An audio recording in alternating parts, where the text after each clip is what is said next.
So you're going to be using the ex-alumni to help you people? No, that is something which is happening already. Awesome. And therefore be ready. Industry coming in, industry's experts. But you're going to see a lot more closer interaction with the broader industry because of having a campus here. And yes, because of the right? location. Be Yes. ready. Yes, yes. So we're going to go live in 30 seconds, Hina. Isko darwaza band karo. Rakesh, I'm broadcasting. Okay.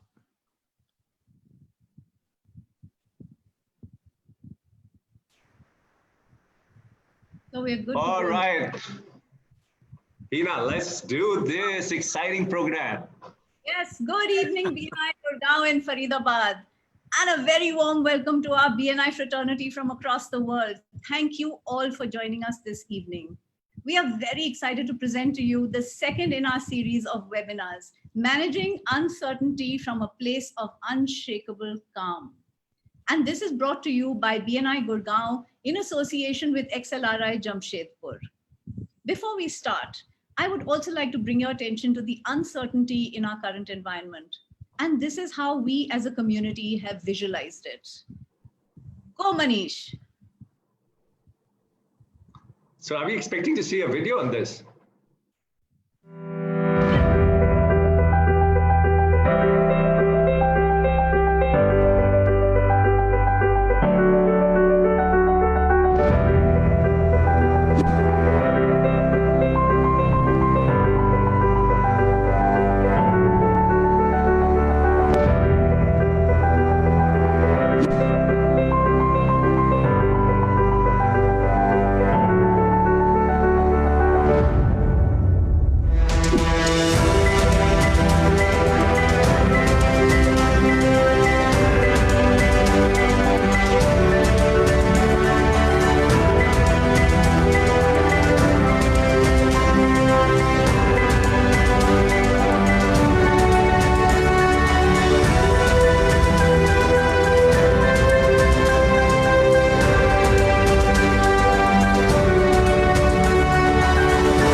And that was our visualization. It's our community and how we face adversity. It's also my very, very great pleasure today to introduce you to somebody really, really special. He is half the inspiration for BNI Gurgaon. All right. Making us push our boundaries in order to achieve our stretch goals. Incidentally, this series is also his idea. This gentleman is no other than our very own Rakesh Kochar. Give it up for him, guys. Thank you so much, Hina. Rakesh is the Executive Director of BNI Gurgaon and Regional Director of BNI Faridabad. But he aspires to be remembered as someone who made over 2,000 entrepreneurs dream and realize their possibilities. He has helped his 1,200 members across 24 chapters comprising of entrepreneurs, business owners, and professionals to achieve unprecedented success through sharpening their networking and referral skills. And he's really good at this. Rakesh's main responsibility is to make BNI not only a great place to get business, but also to do business. As he says in his words, he is here to support you on your journey to success. Rakesh leverages his corporate experience of 20 years and learnings as a chartered accountant and PGDBM from XLRI to create opportunities for massive member engagement through the philosophy of giver's gain. He helps entrepreneurs dream and realize possibilities. Ladies and gentlemen, Rakesh Kochar. Thank you so much, Hina, for a fabulous introduction. And I was really fascinated by this visualization which you had. It's about possibilities and uncertainty, right? It kind of contradicts itself, and it opens up a very, very beautiful gap between these two spaces to do what you like with it. I'm looking so forward to this interaction with Professor Manish Singhal. But before I do that, I really want to introduce BNI Gurgaon and BNI Faridabad to all our listeners today on this call, on social media, as well as on this Zoom call. So BNI Gurgaon started in 2011. And today, it's a community of more than 1,200 entrepreneurs, professionals, business people. And this community is in 24 chapters, right? Chapters are like groups. And they come together and they exchange ideas and they exchange referrals. And through this exchange of ideas and referrals, last year we generated $100 million worth of business opportunities for each other. And that number, you would say, you know what, last year was a great year. What about this year? This year, for the first 6 months also, we have generated over 236 crores of business opportunities for our members. And this was happening right in the middle of chaos. It was happening right in the middle of uncertainty. It was happening right in the middle of where people were saying, shut down and we don't know what to do with things. Our entrepreneurs were working. Our entrepreneurs were taking advantage of reaching out and holding each other together. That is that community we are really proud of, where entrepreneurs, professionals, business people, men, women, old, young, come together and create exciting opportunities for each other. And that is why I find today's topic so exciting.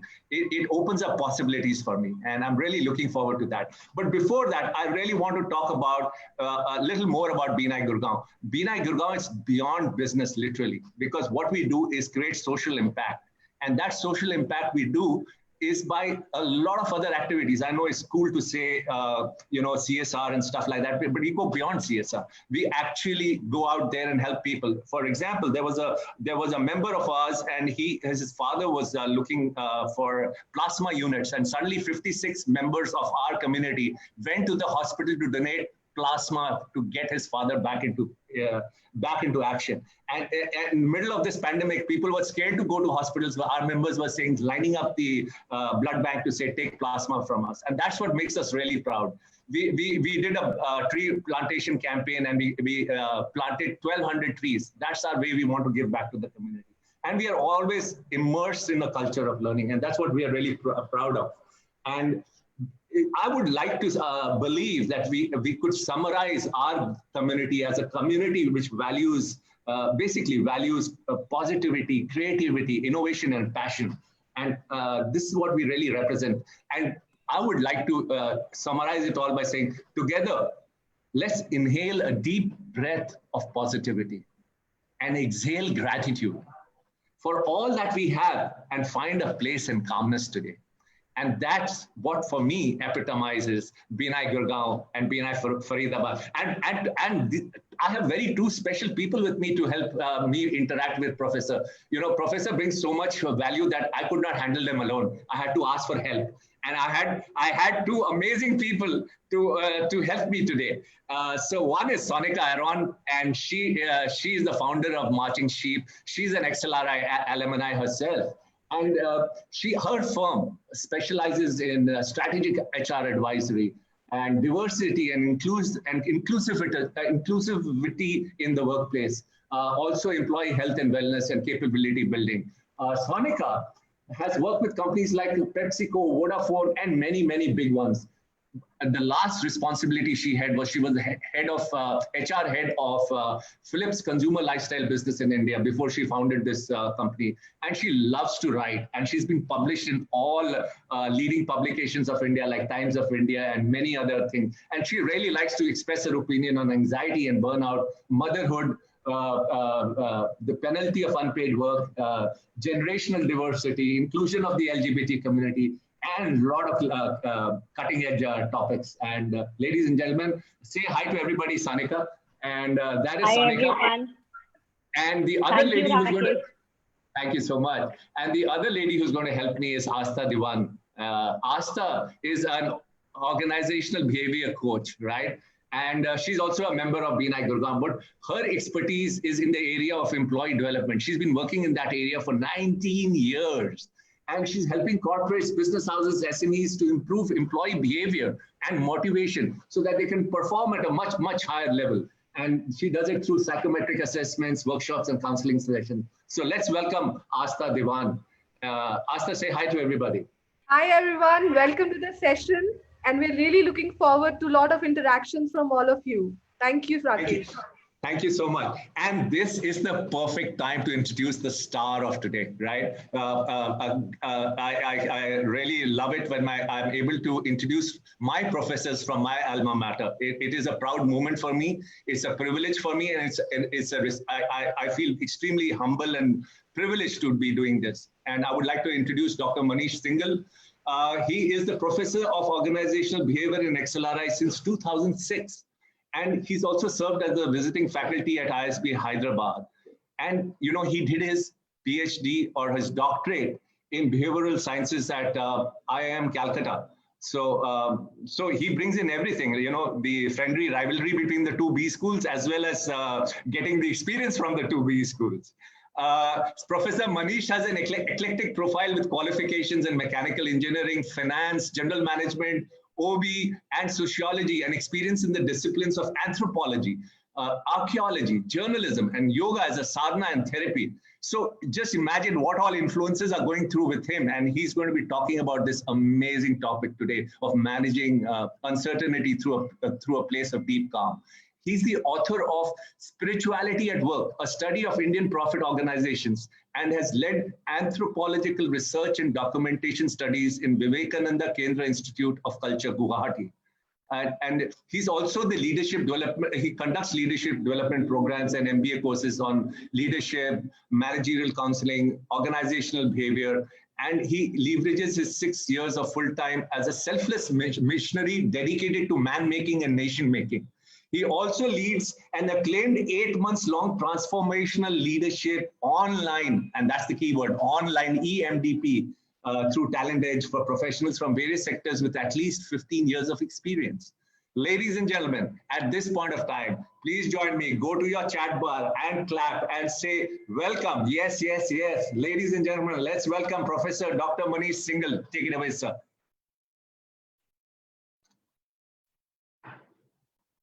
What a welcome. And I hope I prove equal to it. Okay, so this is the session that we are going to have, which is about managing uncertainty from a place of unshakable calm. Managing uncertainty from a place of unshakable calm. And I thought that this particular topic was important because of the kind of times that we are in today. And I'm soon going to tell you that it is not so very different from the time that you have had until now as well. Okay. So before I get there, what I'm going to move into is about asking you to clear the space. Okay. So let me try to see as to what this is going to be like. So how is it that we clear the space? And therefore we clear the space by moving through a sequence of steps. The first kind of step that we look at is about identifying what's in the background. Okay. You would have watched movies and there's a whole lot of background music that goes on, right?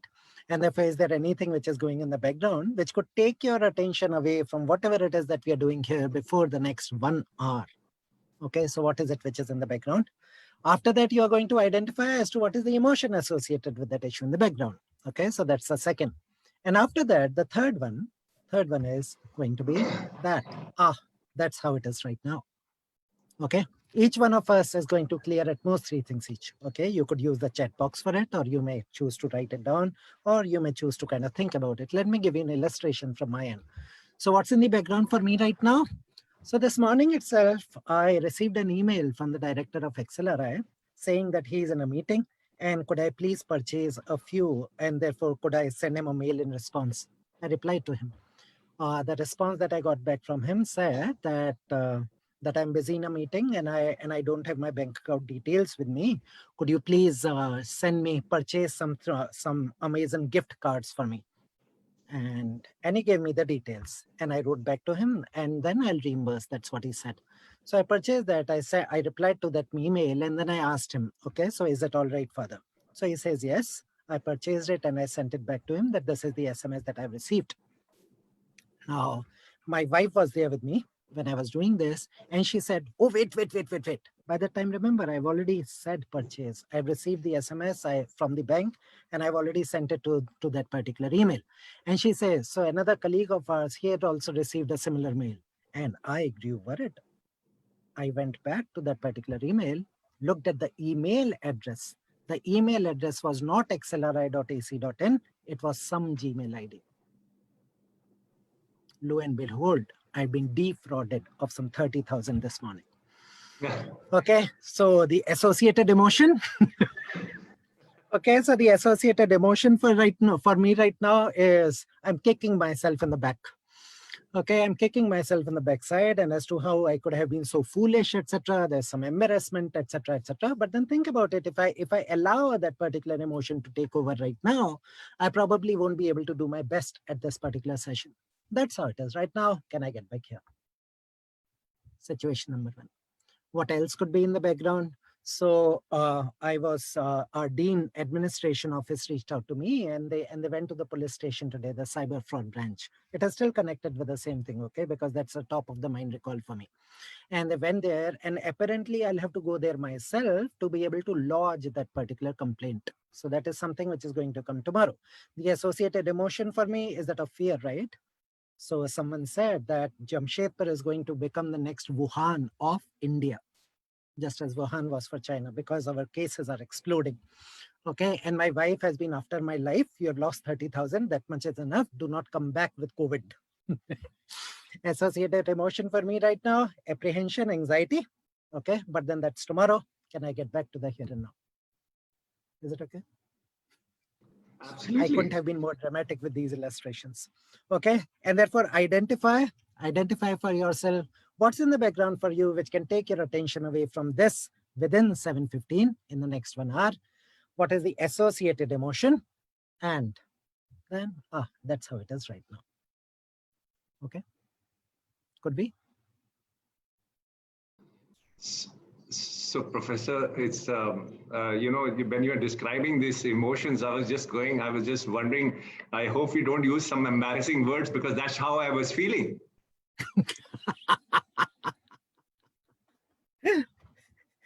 Okay, but then that's my reality right now. Okay, that's my reality right now. And from there, I need to get back to the here and now. Okay, which is where I am. Okay, done. Yep. Okay, good. Okay, so if I come back from there, if I've been able to bring myself back in this now, I need to be asking myself as to why clear the space? Why should we do this, and why should we probably do this more often than we do regularly? Why should we do this more often? Any thoughts? The chat box is there. Okay, anyone? Why should we clear the space? Not only before this session, but more regularly. To be in the moment. Type in your answers. So somebody says, be in the present to create a new focus, to stay calm, to focus on the things at hand, to look forward, to make room for more constructive ideas, to be more mindful, to learn properly what is offered, to receive fresh thoughts. So these are some of the ideas coming from the people listening in, to say, to reduce inner dialogue and focus on the task in hand. Beautiful. So, beautiful. Yeah. Beautiful. Okay, to become more conscious of what should be occupying your attention in the here and now. Okay, so think about it. If we don't do this, what the hell is that? Oh, just my mind. Okay, the usual state of the mind is this clutter that we are looking at, right? Just as Mr. Sumant Kumar says, otherwise there's a whole lot of clutter that is here, right? Think about it. If you look at our mind, if you look at my mind, if you look at anyone here, any human being right now, it is almost like this. Okay. And if I were to ask you, so why should we clear the space? So the obvious answer, if I can kind of summarize whatever we have said here, the one reason why we should clear the space, so that we are able to create focus and concentration. So that we can get back to the here and now, so that we can gain the most from here. Because otherwise, this background could always take you into the wrong direction, just as Mr. Dar says. Okay. And therefore, if I start looking at myself, if you start looking at yourself, what is the one reason we can't focus today more than ever before? More than ever before, meaning even 10 years back, that particular disease was not so widespread. Even 15 years back, you didn't see it being so pervasive as it is today. So distractions, any other? What is the one reason? What is the one reason we can't focus? Internet, social media, mobile phones. Okay, so my co-panelist here. I would go, we become very anxious people. We become like very intolerant people, right? We can't handle too many things. We're very extremely intolerant about stuff now. Okay, so multitasking works. And therefore, the one thing that we have is this, right? Too many things, the myth of multitasking, etc. You're focusing on the future, thinking about what happened in the past. Somehow or the other, the present is being crowded out of our awareness. The present is crowded out. Too much of the past, too much of the future, not as much time for the present. So the one reason we can't focus today more than ever before is what you see here. Okay. People are glued to their devices. People are glued to their devices and somehow are just not available to where they are. Okay. It would not be, though obviously you wouldn't have done it for a few months now. You wouldn't have done it for a few months now. Okay. So the argument being, so you'd have gone to the restaurants, right? You would have gone to the restaurant, you've gone there with a family, and you probably see another family which is sitting there. What is happening in that family? The husband is busy with his device. The wife is busy with hers. The children are busy with their tablets. Why did you come together? If you needed to be alone with your device, and I think all of us are equally guilty of it, myself included. Okay, all of us are equally guilty of it, and that is the point of time that there's a beautiful cartoon that I saw many years back, and I've been using it ever since. What's that?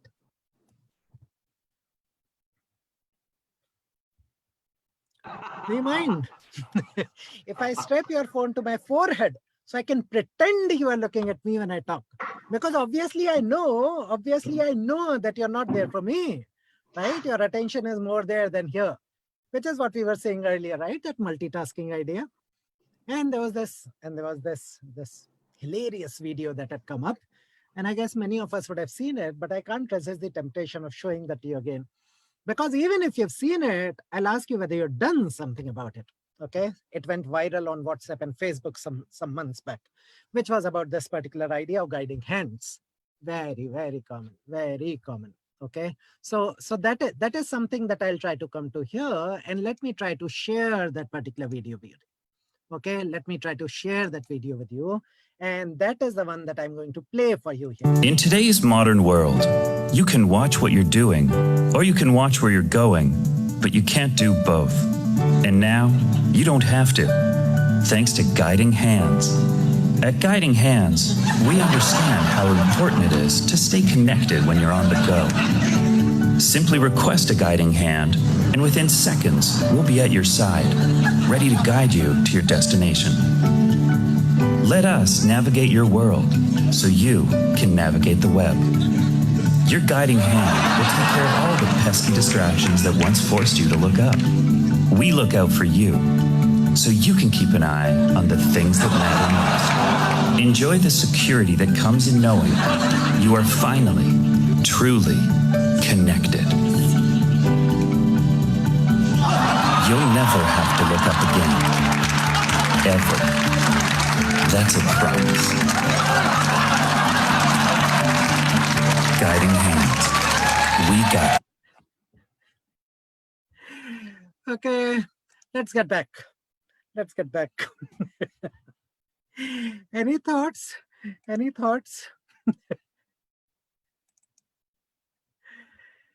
Okay. I think it's a brilliant business opportunity, Professor. and that also paying one at that, right? Okay. I'm just thinking from an entrepreneur's viewpoint. Okay, so if you look at this, there's this research that was conducted. Okay, having done a PhD, being expected to do research, I need to keep track of this. So there's a research which came up. God knows why they kind of collect how they did that. So they reminds me of the saying, "Amir aadmi hai bande ke rakhe." Okay, so the alchemist seems to be inspired. God knows whether he'll become an employee in that business or just the owner. Okay. Okay, so over here, if you take a look at this, and I was talking about the research, and the research over there was saying that the typical person today is spending more time with the device in the bedroom than with the person who has chosen to live with you. Okay. than the person who has chosen to live with you. And remember, that guy is not alone. There are two of you. How many of us are guilty? Okay, guilty as charged. Guilty as charged. And why is it? And why is it so? Why is it so? Why are we so glued to this? Why are we so glued to this? Okay. So somehow think about it. Over here, probably I can change those faces, right? I would have probably become bored of the guy who's sleeping with me. As it is, after a few years, you're sleeping with the enemy, right?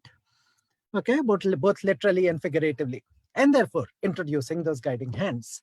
Now, let me try to move from there. Let me try to, if I have your attention by now, and if I can have your attention for some time now, let us try to look at the unprecedented situation that we're talking about. Okay, we talked about COVID, we talked about this and that, and I thought that I'll invite your attention to the emotional aspect of it. That I'll take your attention to the emotional aspect of it. And in order for us to be able to better understand the emotional state that we have, let me try to give you a framework. Okay, let me try to give you a framework in terms of understanding our emotions better. So there's a research framework which tells us that we could divide our emotions. We could kind of look at our emotions along these two different axes. On the x-axis, you're looking at the pleasantness of the emotion. Okay, whether it is low on pleasantness or whether it is high on pleasantness. The other axis that we're looking at is about the energy contained in that emotion. Okay, so either the energy would be that you're low on energy, you don't feel like doing too much about it, or you're probably high on energy. Okay, when you are low on both, that is the blue zone of emotions. That's a blue zone of emotions. Okay, I'm soon going to ask you a question on this. Okay, so low on pleasantness, low on energy, you are in the blue zone.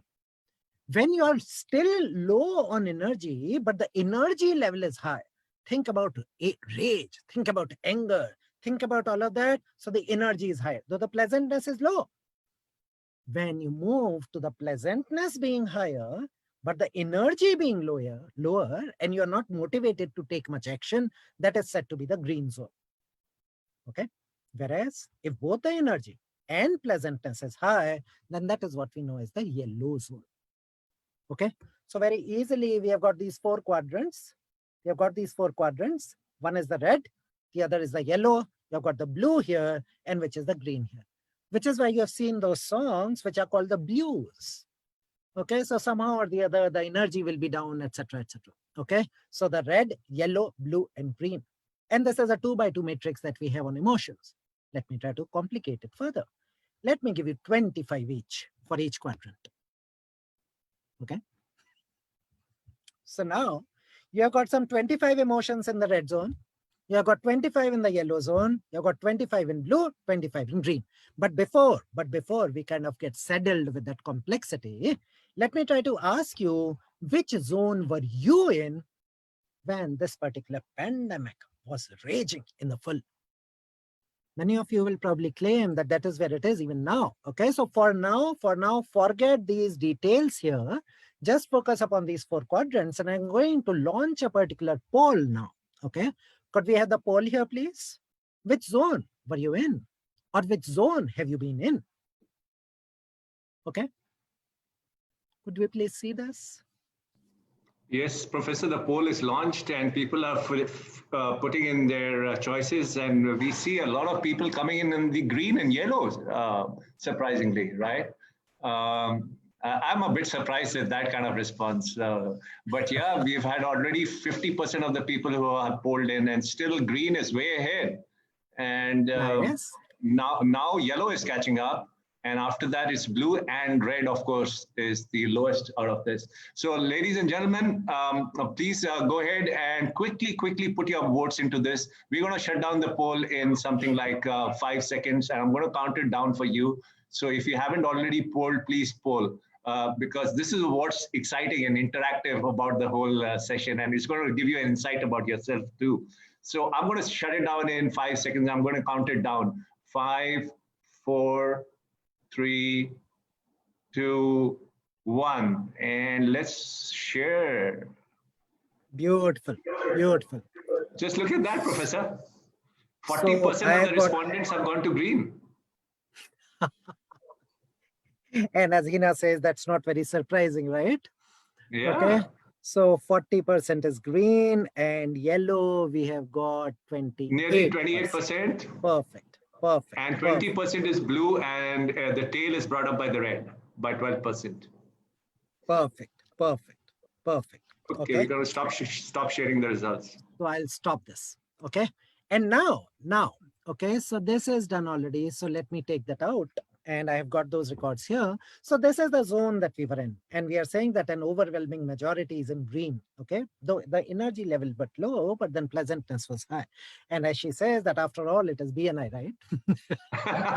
Okay. And therefore, and I thought that I'll ask you that if you look at these 4 quadrants, okay, wherever you found yourself in, could you take a look at as to what was the exact emotion that you felt? Which one do you identify more with? Okay. So now obviously your kind of set has reduced. You only have to wonder about those 25 that you had responded to. Okay. And Right. Could you write the emotions in that chat box, please? Those of us who are here. Okay. Could we just write as to what was that specific emotion that you felt? So Anugya is saying inspired, and Shubham is saying relaxed and secure and content. Avdesh says lively. Anju says optimistic. Gautam says optimistic. Rishabh says restless. We got grateful and gratitude and balanced and chill. Somesh says chill. And Reena says hopeful. Optimistic is what we hear a lot, and anxious and restless and motivated. Somebody said I was stressed till I learned about BNI. That's awesome. Wait. The question is, what was it back then? Okay, we are not talking about now. Okay, right. We're not talking about now. Okay, right? And therefore, it was about that at that point of time. Fair enough. Okay, done. Yeah, so it was calm and balanced. Nice range of emotions. Shall I? And therefore you realize, I hope we realize from this very experience itself, regardless of the external situation, ultimately there is a lot which is in your hand. And I don't need to tell this to BNI people. Okay. Ultimately, we are the ones who are creating this for ourselves, right? And therefore, which emotion there? So now let me get back to that situation. Let me get back to the situation where the idea is that many people say that this particular situation is unprecedented. None of us were around 1 century back when Spanish flu had broken, right? And therefore we were not there, 1918. So it is said to be unprecedented. But the question that I'm going to ask you is it really so? Allow me to explain.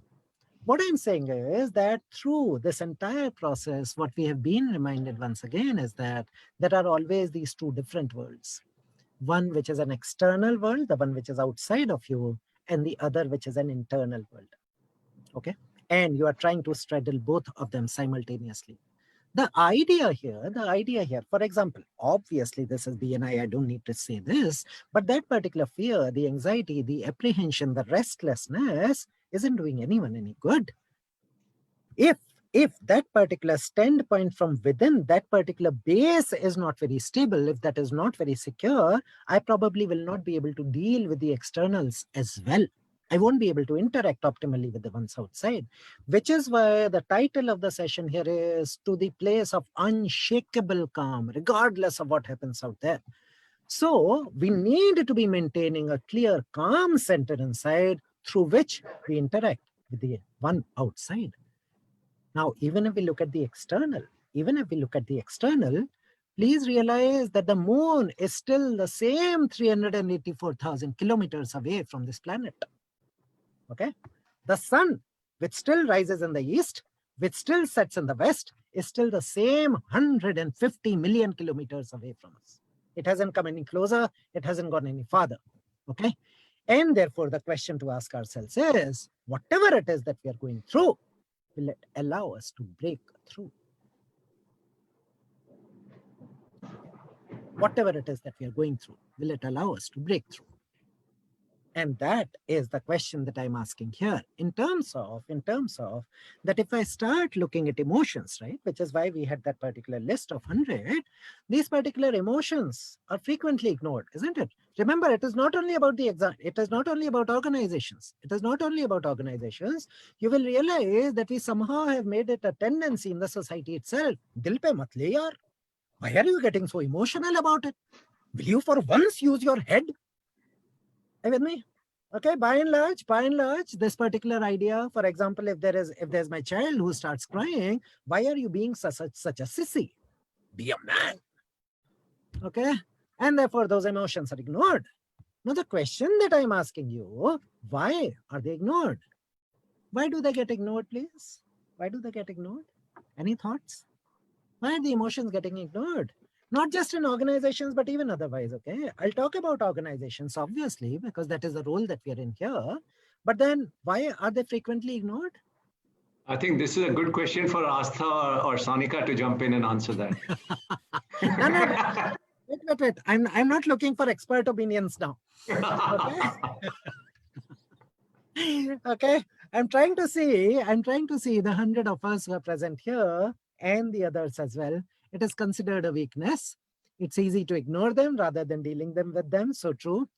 We don't want to face them, right? Because otherwise you'll appear weak.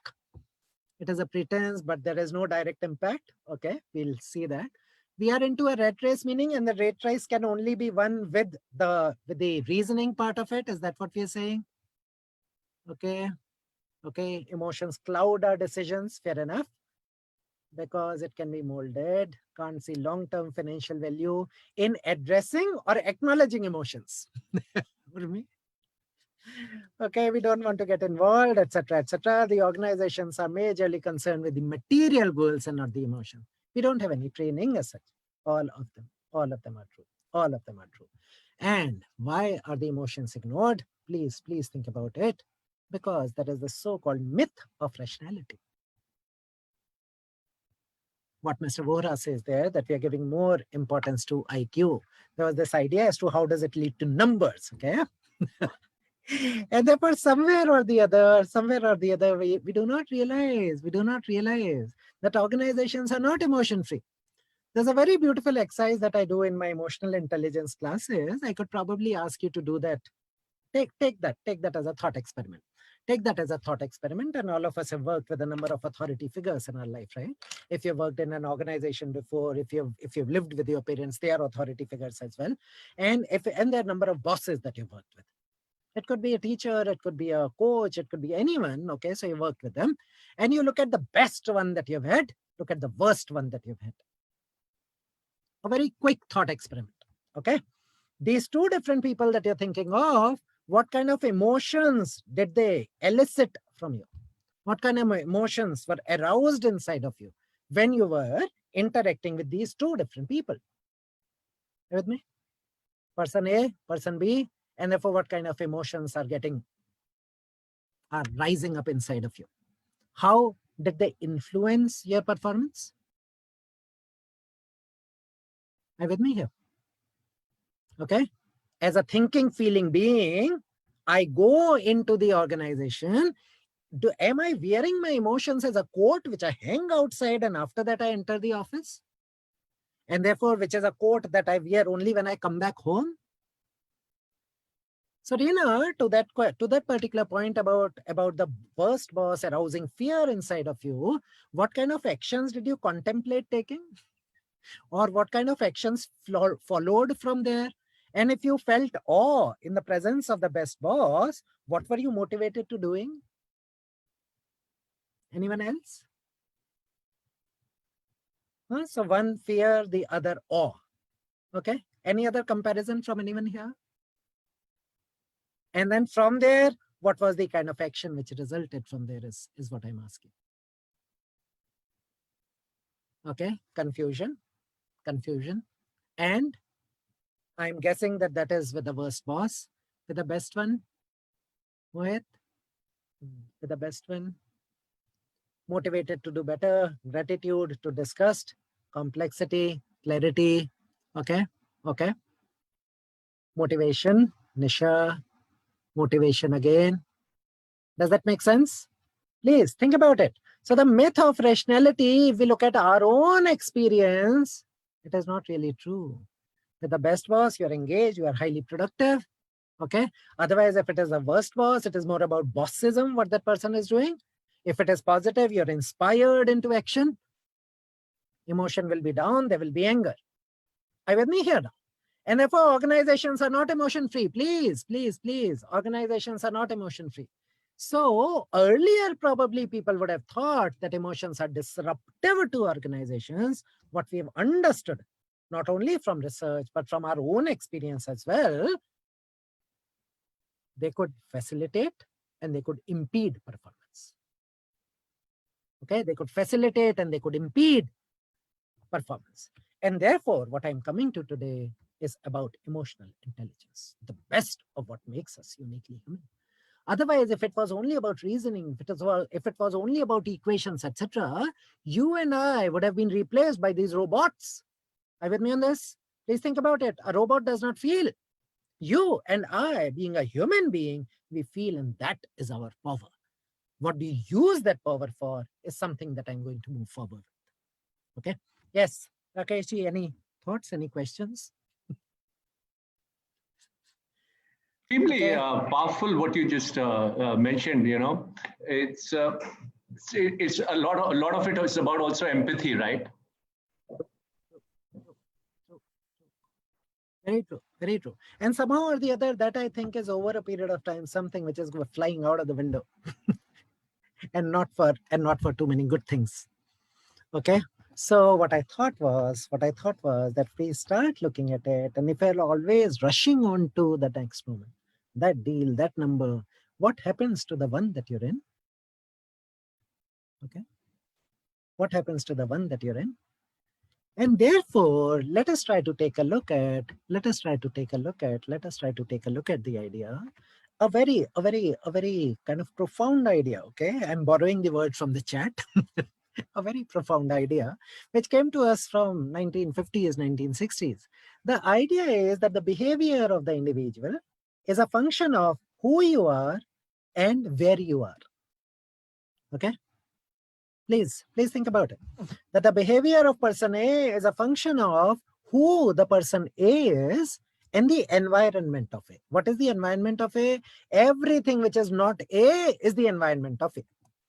Okay? So the environment right now is your facilitator, which is me, the other panelists who are there, and those who are at home, the others who are there in the webinar. Think about it. Okay, if we look at the chat that we are having here, if we look at this interaction that we are having here, all of this is the environment for you. Okay. Now, obviously, the P and the E are interdependent. The P and the E are interdependent, and they continuously and mutually influence each other.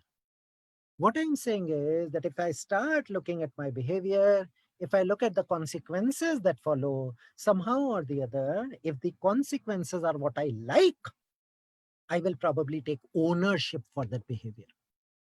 Whereas if the consequence is something which I do not like, I will probably blame it upon the environment. I'm a teacher, okay? I teach here at XLRI.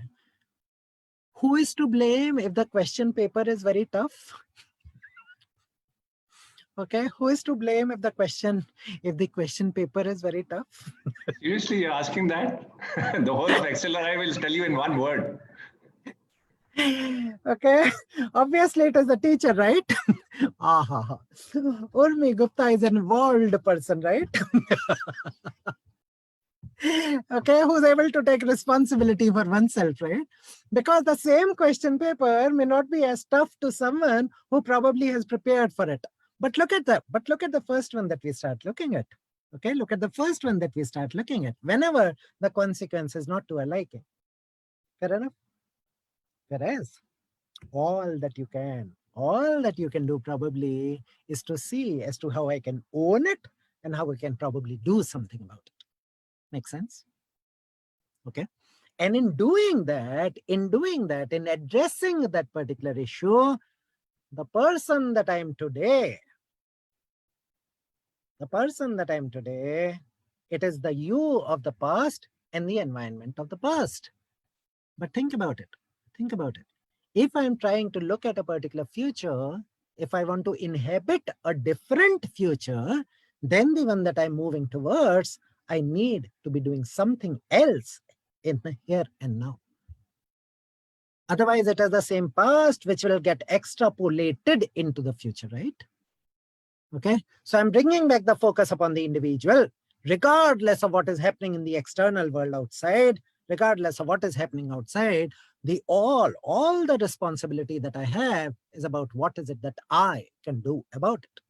And what I can do about it is what I'm going to talk about here. So remember, it is not about he, she, this, that. No. The entire thing is with you.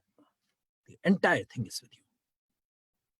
So moving ahead from there. So now if it is finally up to me, let me try to conduct a thought experiment. Okay. So this will be a short experiment. I want to ask you to avoid a particular thought for 1 minute. Okay. A particular thought. Take this as an experiment right now. Okay. So we are doing this practice here. You are allowed to think of everything you want except a white bear. And your time starts now.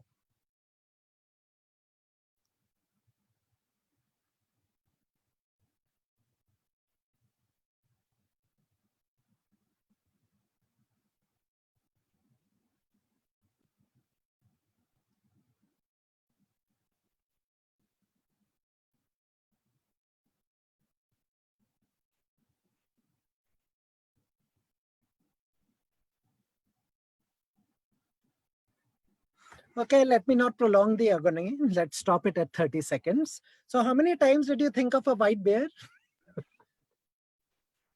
Okay. How many times did you think of the white bear? Could you record in the chat? Okay, so Anju Chaudhary says all the time. Somesh Agrawal says many times. Every moment, okay? It stayed in the background throughout. Professor, I used a very good technique for this. I thought of a cold, chilled golden beer. But it still kept coming back somehow. But I was thinking of a cold, chilled. I don't know.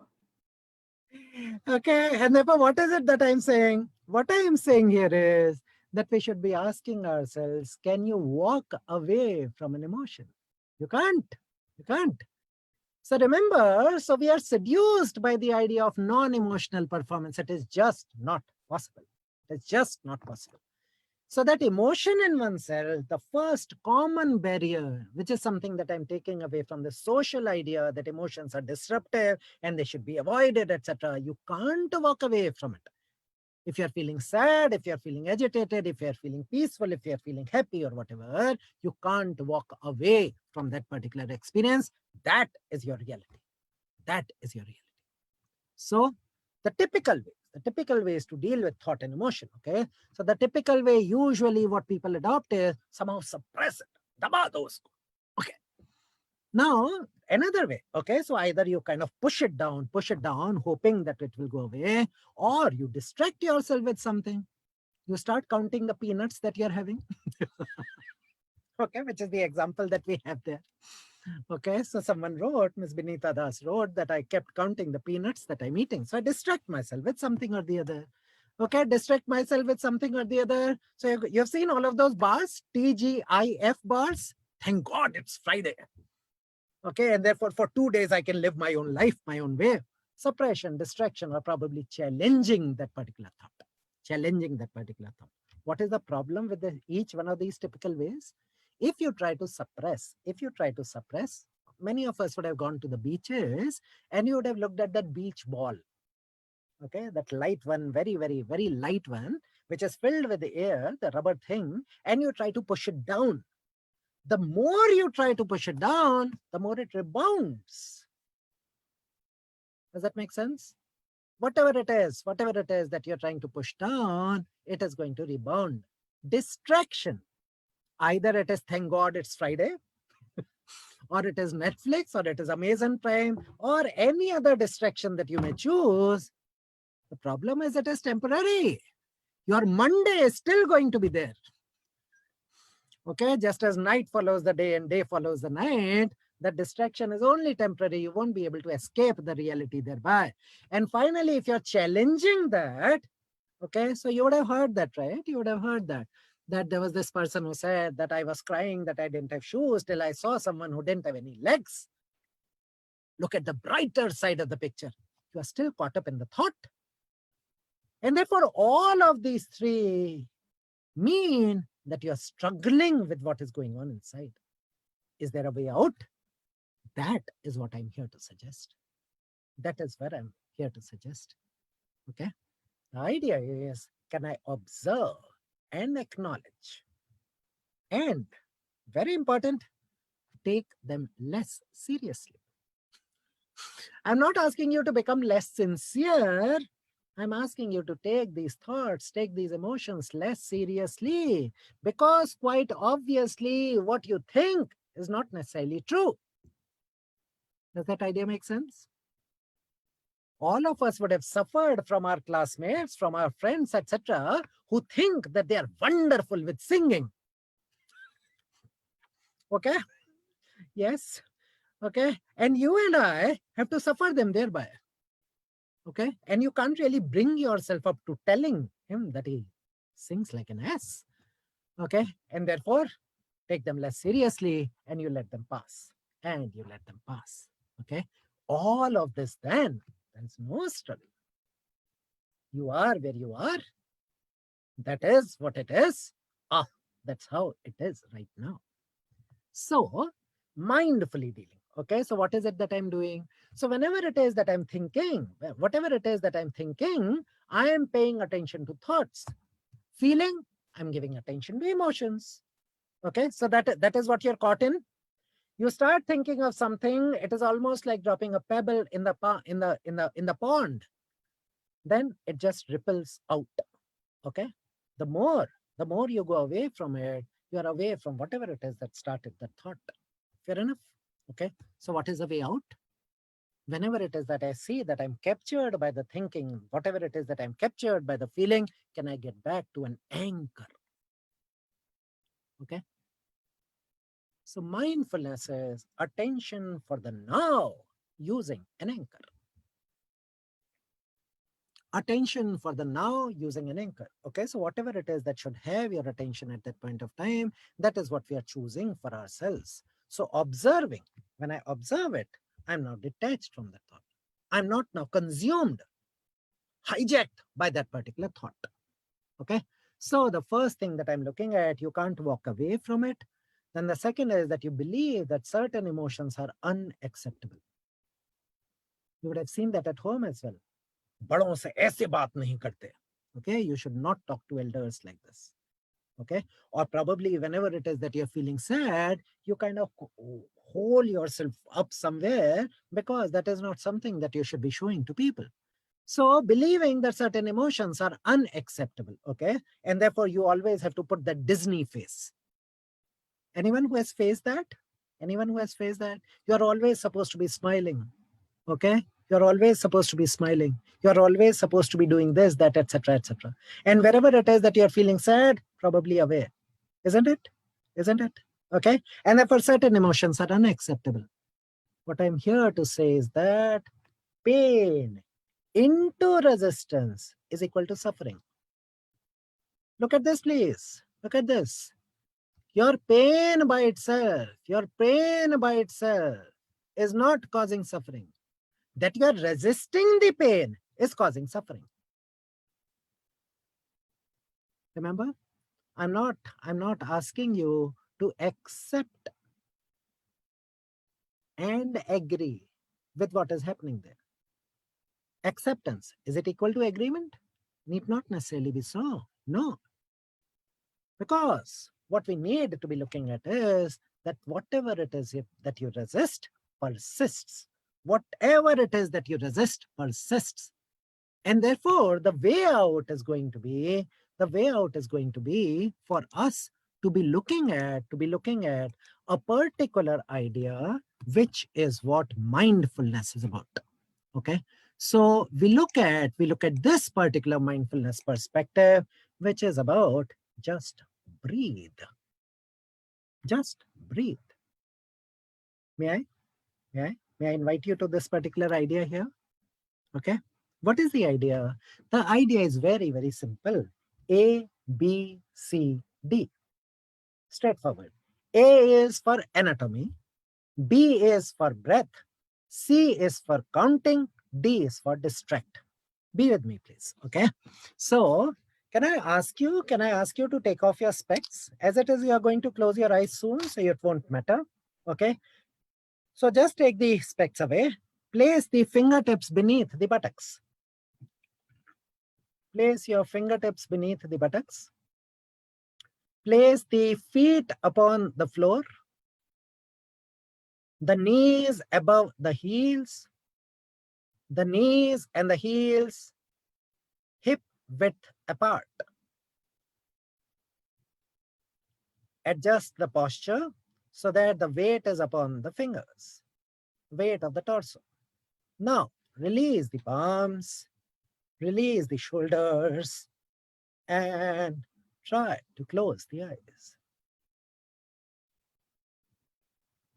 If possible, close the eyes.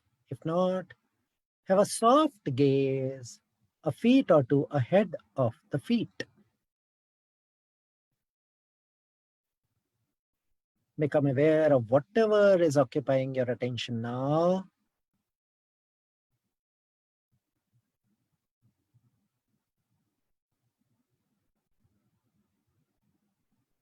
The variety of thoughts, emotions, sensations.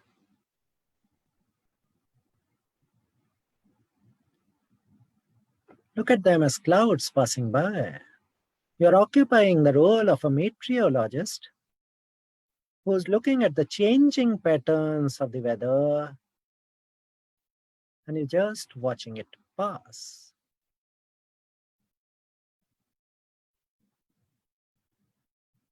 Guide that attention to your breath now. Place one palm upon the belly and the other upon the chest.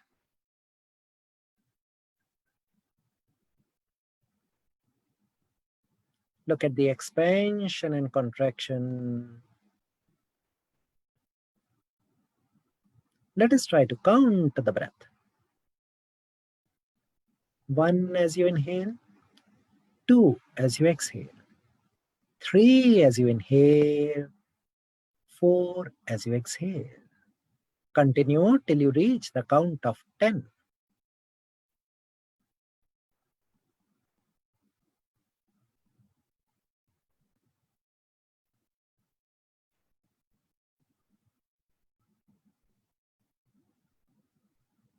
Is your attention still with the breath? If not, gently bring it back. And resume the count with 1.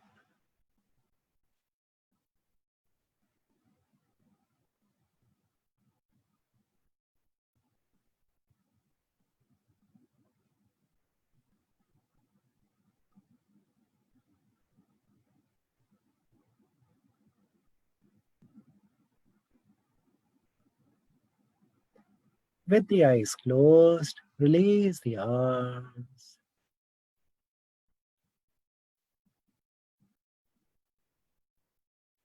With that gentle smile upon the face, without opening the eyes, rub the palms upon each other, making the palms sufficiently warm.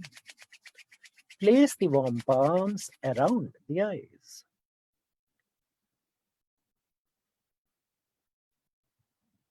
Massage the forehead. Massage the facial muscle. Open the eyes.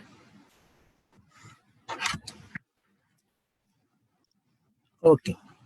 So what I'm going to ask you now, that if I were to ask you now, okay, yes, which is exactly what I'm coming to now, okay, which is exactly what I'm coming to now, is that if I start looking at this, so which zone are you in now?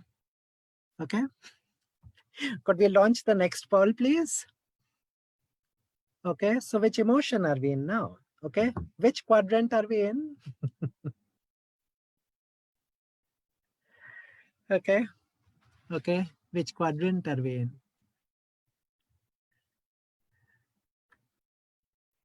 So this is which quadrant you are in now. Okay. Okay, could we respond to the poll, please? So yeah, now overwhelmingly it's gone to green. The 78 to 80% of the people on green, and few are 2% is still on red, and the rest is split between blue and yellow. And that's amazing, right? We have 60% of the participants who have voted already. So I'm going to close this poll in the next 5 seconds. So if you haven't voted in and with your response, please do vote in with your response. This is absolutely phenomenal how dramatically the numbers have changed, Professor. Now it's overwhelmingly 80% is green. So I'm going to close the poll now in 5 seconds. I'm going to close the poll now. All right, 5, 4, 3, 2, 1. Let's close the poll and share the results. Ah, wonderful. Okay. And now if I were to share with you as to what it was back then, so our blue at that point of time was 20%, which has gone into 11 now. Red was 12%, which is at 1% now. Green was 40, which has become 79. And the yellow, which was 28, has probably gone into 8 now. Okay. So what I thought that we look at is that somewhere or the other, okay, so I was listening to a friend of mine who was saying that just because you have a hand, you don't keep grasping things. Just because you have legs, it doesn't mean that you'll keep walking all the time. Likewise, just because you have got a mind here, doesn't mean you should continue to think all the time. We need to give a downtime. Okay, and therefore, even if that energy is down and our green has moved from 40 to 79, probably that is where we need to be at times. And that is why I thought that I'll remind you that if I do nothing about it in 24 hours, I'll probably do nothing about it ever. Okay, so from whatever it is that we have done in the last 45 minutes, in the chat box right now, could you please try to share as to how you could convert this into some action or the other? Okay, what is it that you can do about it? Because I think we'll have to recall it is not the water outside of the boat that sinks it, but the one in it. It is not the water outside of the boat that sinks it, but the one in it. And therefore, what is the takeaway from what we have seen today? Could we reflect? Could we reflect? Okay. And share whatever it is that we have taken from here. Meditate. It's amazing. It's amazing. Okay. So that idea of mindfulness, just breathe, awareness of the emotion. That emotion is not something which can be kind of taken away. Being in the present, not as much of control on external things. That A, B, C, D. Anatomy, breath, counting, distract. Remember, distraction is normal. Just the fact that you have become aware that you have become distracted is progress itself. Otherwise, the ripples obviously reach the shore. When you see that, then you can come back.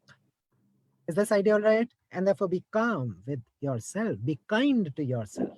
Let's have some compassion to ourselves as well. Okay?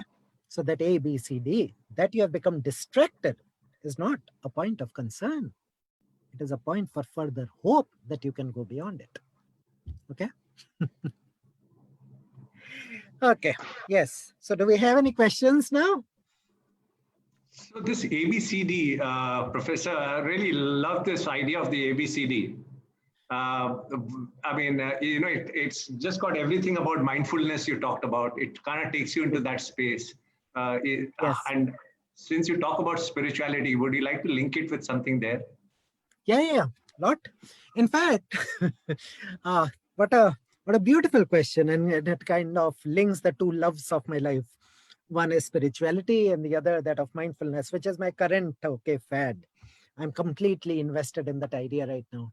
And I think the idea here is that we do not really need to leave this particular world to become spiritual. And I'm talking about a different kind of spiritual altogether, okay? Okay, not the spirits that we may be thinking about otherwise. Okay. So the idea here is that we need to be looking at this world as the occasion, as the opportunity for us to liberate ourselves. Okay, think about it. Absolutely. Okay, so, and therefore, if it is mukti, if it is freedom, if it is nirvana, if it is moksha that we wish to move towards, if anything that the other person says moves me into a reaction and I am not able to take responsibility for my choices, I'm just a puppet who's being controlled by everyone who's outside of me. Does that make sense? Whereas if I'm more mindful in that particular context, in that particular instance, in that situation, and from that reaction, from that impulse-driven behavior, if I can start taking responsibility. For example, I'm doing this with my MBA students right now, and all of my MBA students are currently with their parents. And they just started this exercise last week, which was that on mindfulness. And they're supposed to fill up a daily Google form on their experiences. There's this girl who writes that I'm living with my parents after 5 years. Okay, so she would have gone for graduation and maybe some work when she was outside. And I have come back home. And yesterday, after doing this particular exercise, when my mother stopped me from doing something, I bit back on the sharp retort that had come to my mind. Absolutely. I realized that both of us are trying to adjust with each other. Okay. Otherwise, difficult. Okay. Very, very, very true. So let's see what questions are coming in. Says, what if you know that you're going to rise till you fear to move out? I'm facing this emotion for last 6 months. Somebody writes in, right? Okay. What if you know that? How do I take action when I'm paralyzed with fear? Is the question coming? Fair enough. Fair enough. Excellent question. Excellent question. And it is quite usual. It is quite usual for us not to have only one emotion. You could have a combination of emotions inside of you right now. Okay, you could have a combination of emotion, and therefore ambivalence is usually the norm for emotions. Ambivalence is usually the norm. For example, I could feed a great love for my life and I could still be irritated by something that she does. Okay, common marriage experience. Okay, and therefore the idea here is that I probably need to be asking myself as to why is it that I'm so focused upon being only on one side of the emotion and I'm denying the one which is about fear. Can I accept and acknowledge that fear as well? Okay. And once I see that, once I see it in the face, and I've seen the enemy in the mirror, as they say, I probably will be able to figure out what I need to do and what is probably stopping me from there. Okay, so somewhere or the other, that which is subconscious, it probably needs some kind of amount of calm for me to be able to confront that particular fear and see what are the reasoning and what kind of previous experiences are making me feel immobilized.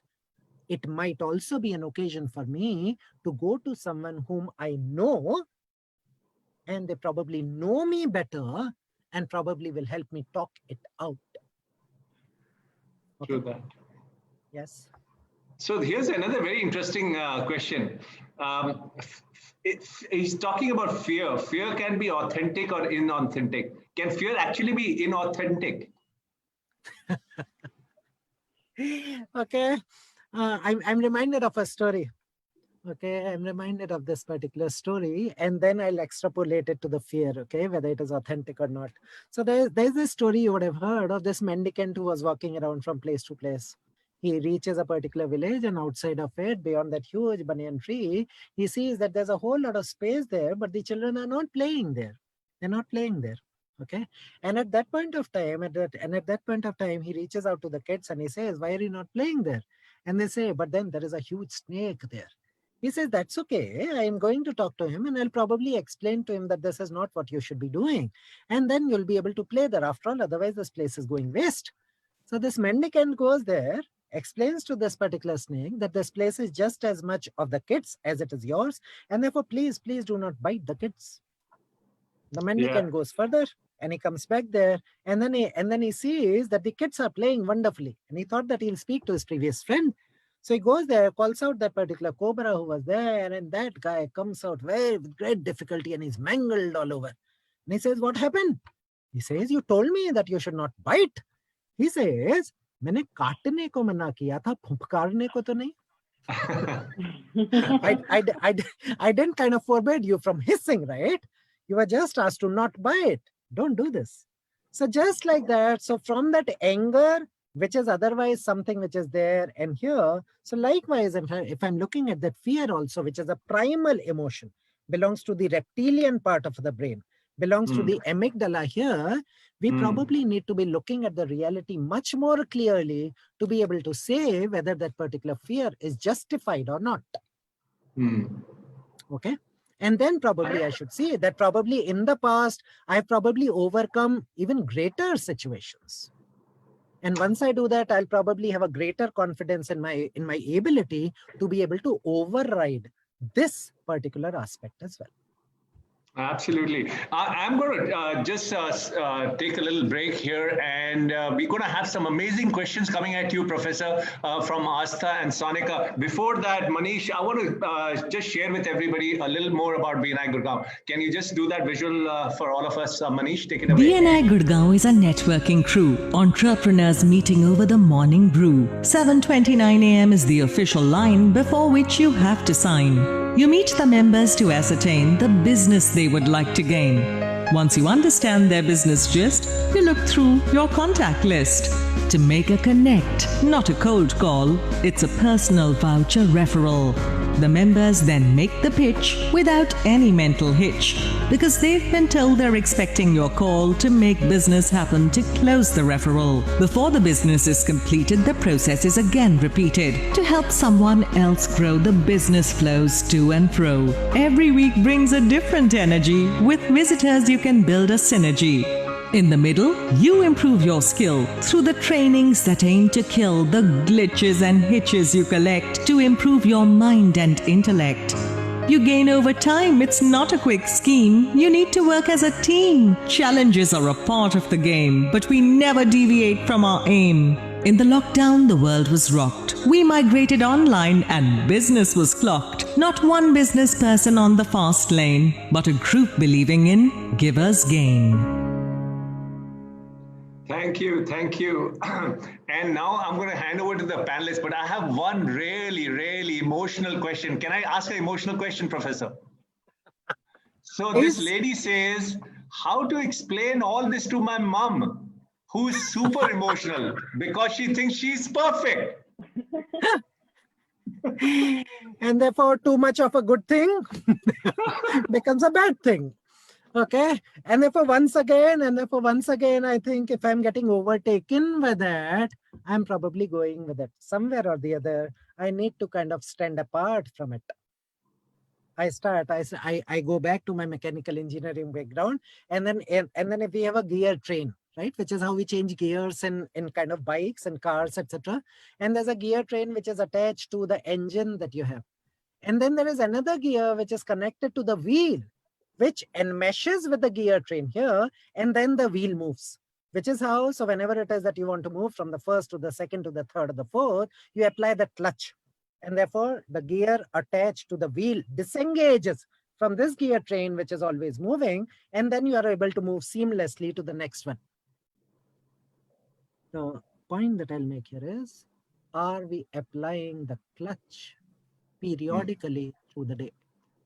Because otherwise the external is always moving. There's no end to it, right? That is what samsara is about. That's what samsara is about. The idea is, am I disengaging myself to take me away from the constant wear and tear that I have by staying engaged with the world outside? And therefore, for the super emotional as well, possibly that much more important for them to not be stuck in that morass of quote unquote emotionality. Just too much of rationality should not be replaced by too much of emotionality either. We need to become intelligent about our emotions, not by divorcing rationality, but by bringing the two together. Beautifully said. Beautifully. I hope I can do some clutching with my own emotions today. I'm going to ask Sonika, we want to ask Professor something. Yes, Rakesh, Prof, great session, completely resonated.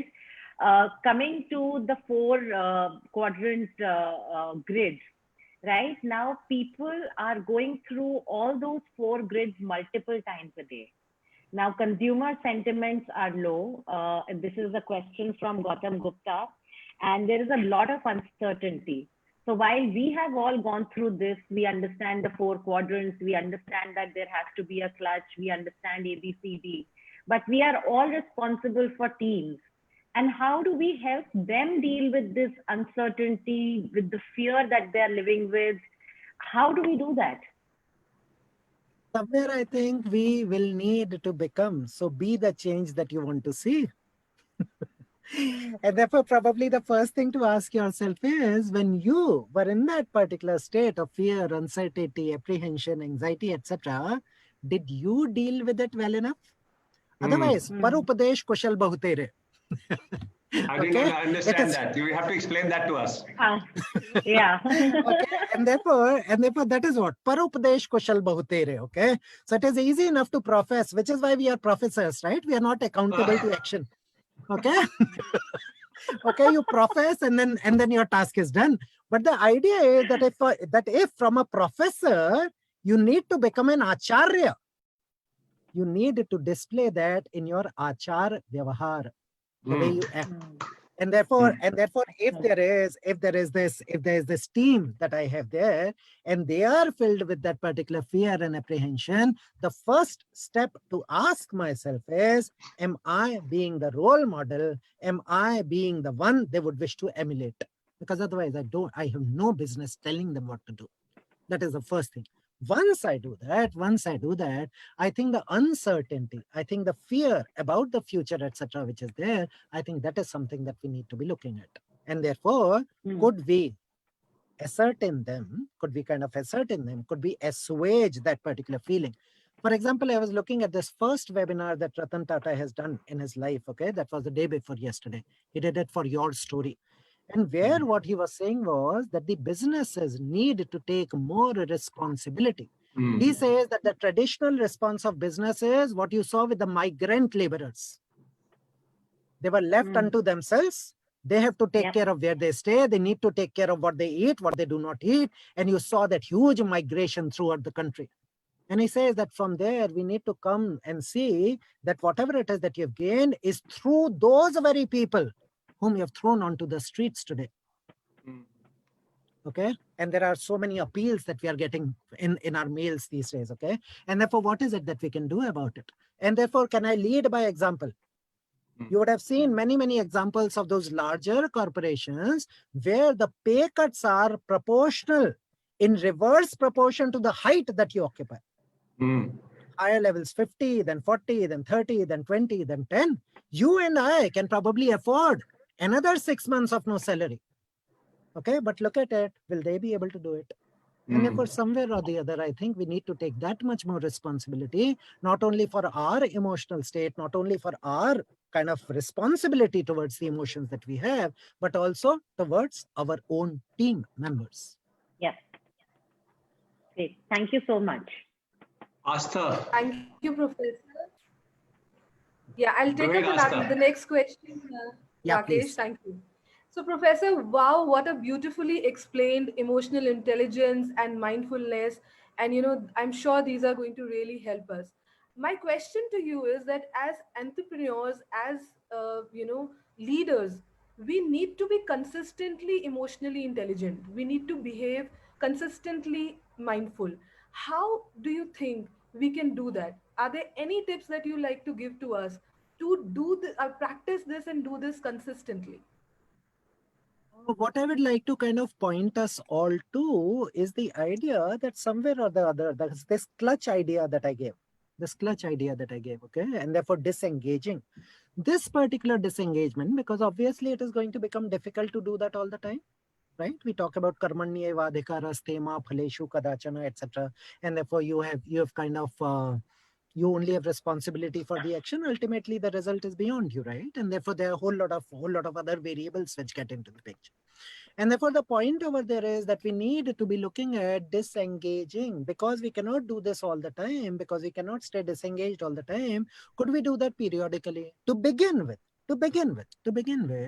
when we are going to sleep in the night, instead of staying stuck here, could we try to sit, close the eyes, and allow the day to pass in front of the mind's eye? Close the eyes, allow that particular day to move in front of you in the screen that you have, that mental screen there, and you allow that to pass. Remember, I'm not asking you to reflect upon the day. I'm not asking you to take certain lessons from the day, okay? I'm not asking you what you did well, what you did not do well, etc., because that again is judgment. I'm not asking you to do any of it. I'm just asking you to allow the day to pass in front of your mind's eye as though a movie flashback is going on. And then once the day is done and you're back to this chair or the bed that you're sitting on, you have kind of taken away the last vestiges of the day and you're back to who you are. Not only will you be able to sleep much better, you will wake up much more refreshed the next day. This is to begin with. Over a period of time as we go along, can we start taking that ABCD practice? Anytime that you start a particular meeting, could you have that exercise? There are so many videos available, okay? Take a look at that 3-minute breathing space. There are quite a few versions that are available. It takes only 3 minutes. Can we devote time to that? You will realize that your productivity in the meetings will be higher thereby. Whenever it is that you are on the dining table and you're there with your family, will you please say a small prayer? Can we start focusing only upon this? Can you take your devices away from the dining table? No.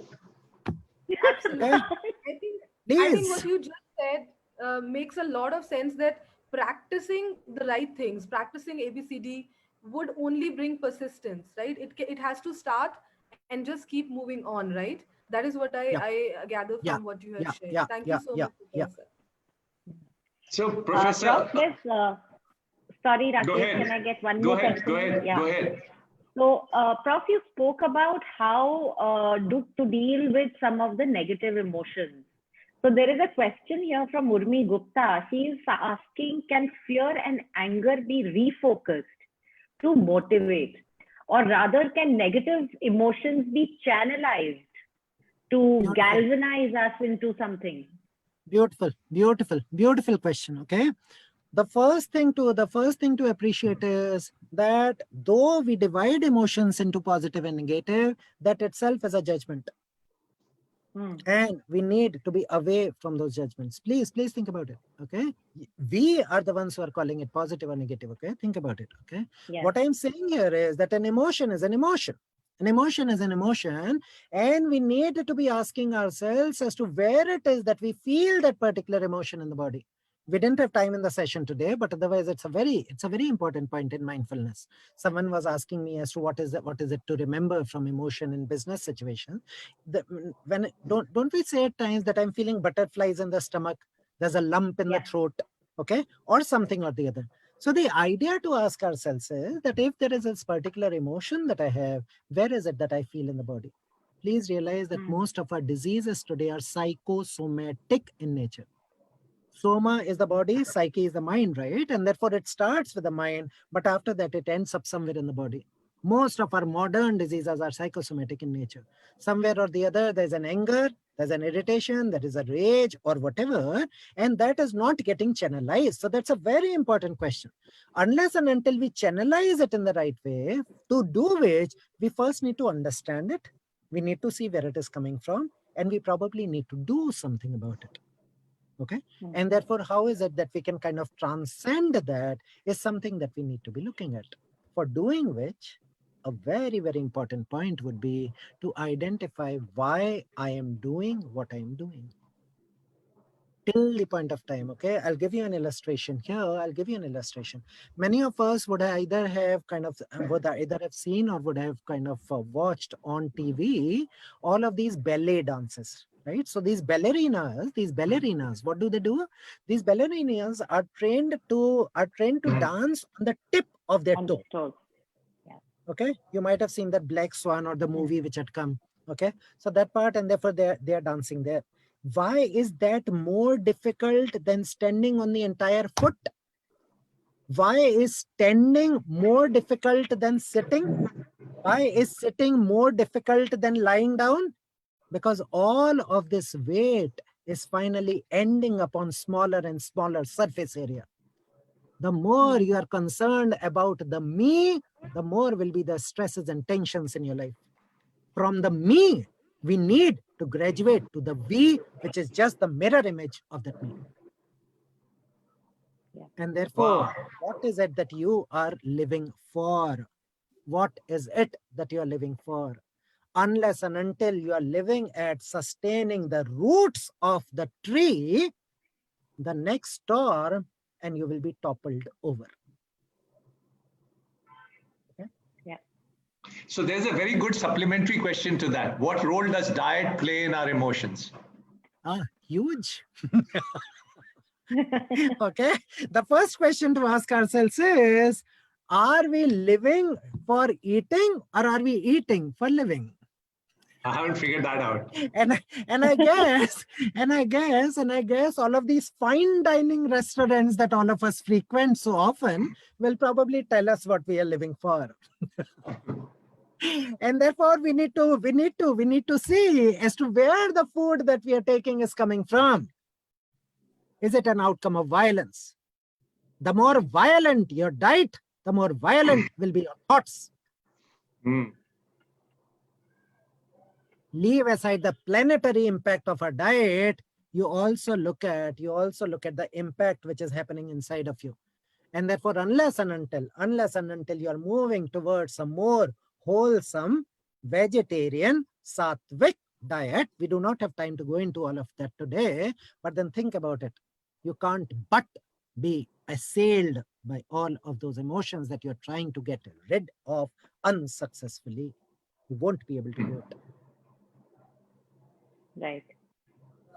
Thank you. That was a wonderful explanation, Professor. Do we have time for another very interesting question? We have time for one last question. We are approaching 7:30. We'll 3 more minutes. Sure. So just one last very interesting question. Vandata here says that, even if Buddha would have been in these times, he would have also been stuck with social media and the negativity and stuff that comes from social media. And he says that, how do we keep ourselves motivated always, inspirational always? Because as leaders, we need to be motivated role models, as you mentioned, right?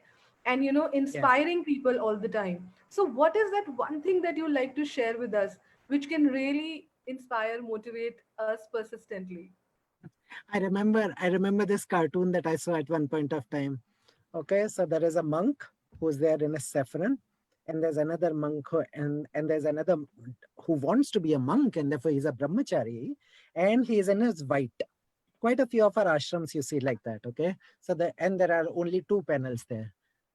In one panel there is this brahmachari in white who's approaching this monk in saffron, and he is asking him, "Master, can I use email?" The monk in saffron replies, "Of course, why not? Just ensure it is without attachments." Okay, and therefore, what is the point here? The point here is that this here, please realize, social media is probably the biggest distraction for a life, and we are getting distracted from living. And the difficulty with social media is you have access to everyone's Facebook display pic, Instagram pic. What are you comparing them against? Against your Aadhaar pic. Okay. And therefore, you only have access to the airbrush, the photoshopped, and the snap-seeded realities of others. You're comparing yourself against your real life. Don't compare the real with the real life. Okay. Wow. And therefore, Thank let you there so be much, some Professor. limits. Let there be some Awesome. limits. Yeah. Okay, Hina, we're going to give the floor to you as we are approaching 7:30.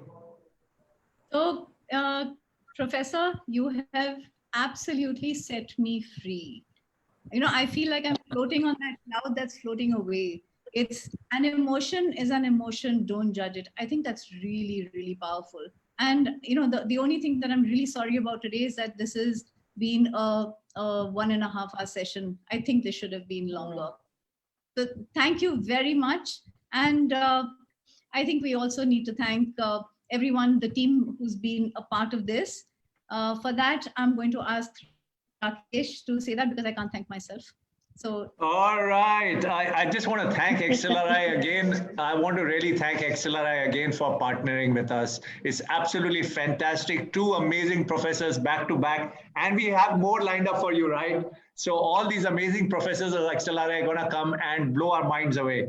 I'm so excited to the next session also. But today, I really need to thank Sonika, Asta, all the people who are on with us on the Zoom, on the Facebook. It was just fantastic. You made it come alive. And Professor, you know, the most powerful thing I heard today was the me and the we. It's a mirror image. It was so powerful for me. It just blew my mind away. Me and we. It was just the most powerful single point takeaway for me. And yeah, I want to thank Anish, Krithivas, Amrita, Rajesh, Sohan, Captain Samir Khullar, Manish D'Souza, Hina Anda, Aarti Kochar. I mean, this is all the people which came together to make this such a flawless experiential learning experience. And absolutely thank you everybody for being with us. Have an absolutely fantastic evening ahead of you. Once again, Professor Manish Singhal, absolutely mind-blowing today. Thank you very much. Thank you, everybody. Thank you. My pleasure. with all Thank of you. us. Thank you Bye-bye. for Stay having me. safe. Thanks, Prof. Bye-bye. Stay safe. Bye-bye. fabulous session. Don't go, don't go. Manish, where are you? Yeah, I am here. No, I was saying Manish. You're Professor Manish. Oh. Thank you, Rakesh is Professor gone. Manish. As you fold your hands, I think we should fold our hands to thank you again. Feed once. Thank feed you. बंद होगी ना live feed. My pleasure. 1 second. Captain Sahab is trying.